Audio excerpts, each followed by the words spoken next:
অবশেষে হিজলা, মুলাদি, মেহেন্দিগঞ্জ সাধারণ মানুষের চাপা কান্না, বুক ভরা কষ্ট ও অভিশাপের পরে নির্মিত হতে যাচ্ছে মিরগঞ্জ সেতু। যতটুকু জানা গেছে, সেতুটির ব্যয় ধরা হয়েছে 1072 কোটি টাকা। এছাড়াও 1484 মিটার দীর্ঘ এই সেতুটি দৃশ্যত চট্টগ্রাম দ্বিতীয় কর্ণফুলী সেতু ও বরিশালের পায়রা সেতুর আদলেই নির্মিত হবে। সেতুর মূল অংশ দুটি অ্যাপার্টমেন্ট এবং 175 মিটারের দুটি ও 97 মিটারের দুটি পিয়ার সহ 544 মিটার, সংযুক্ত ভায়াডাক্ট 940 মিটার। সেতু ও ভায়াডাক্ট সহ মোট পিয়ারের সংখ্যা থাকছে 30টি। সেতুটি দুই প্রান্তে প্রায় 4.5 কিলোমিটার সংযোগ সড়ক নির্মিত হবে। নির্মাণের পরে খরস্রোতা আড়িয়াল খাঁ নদের সম্ভবত যে কোনো ঝুঁকির হাত থেকে সেতুটি রক্ষায় 460 মিটার নদী তীর রক্ষা কাজে 96 কোটি টাকা ব্যয় ধরা হয়েছে।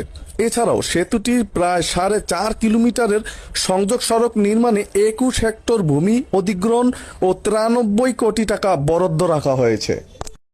জানা গেছে, প্রায় 1.5 কিলোমিটার দীর্ঘ কেবল স্টেট এক্সট্রা ডোজ টাইপের এই সেতুটি নির্মাণে 1072 কোটি টাকার দর প্রস্তাব ক্রয় সংক্রান্ত উপদেষ্টা পরিষদের সভায় অনুমোদিত হয়েছে। আজকে 7 তারিখ সেপ্টেম্বর প্রাক যোগ্যতা সম্পন্ন 7টি নির্মাণ প্রতিষ্ঠানের দর প্রস্তাব সমূহ যাচাই বাছাই এবং অধিক মূল্যায়ন শেষে মন্ত্রণালয় উপদেষ্টা পরিষদের ক্রয় কমিটির বিবেচনার জন্য উপস্থাপন করা হবে। সেতুটি নির্মিত হলে বরিশাল সহ বিভিন্ন বিভাগের সঙ্গে 4টি উপজেলা বাবুগঞ্জ, মুলাদি, হিজলা, মেহেন্দিগঞ্জ অঞ্চলের যাতায়াত আরও সহজ হবে, উন্নয়ন কর্মকাণ্ড গতিশীল হবে এবং মেঘনা পাড়ের মানুষগুলোর নদী পারাপারের ভোগান্তি থেকে হাজার হাজার লক্ষ লক্ষ মানুষ মুক্তি পাবে। স্থানীয়রা আশাবাদী এবং আমরাও আশাবাদী, সবাই বলি আলহামদুলিল্লাহ। টোটাল ব্রিজটির দৈর্ঘ্য হবে 8 কিলোমিটার। আড়িয়াল খাঁ নদীর উপর মিরগঞ্জ সেতুর ভিত্তি স্থাপন হবে।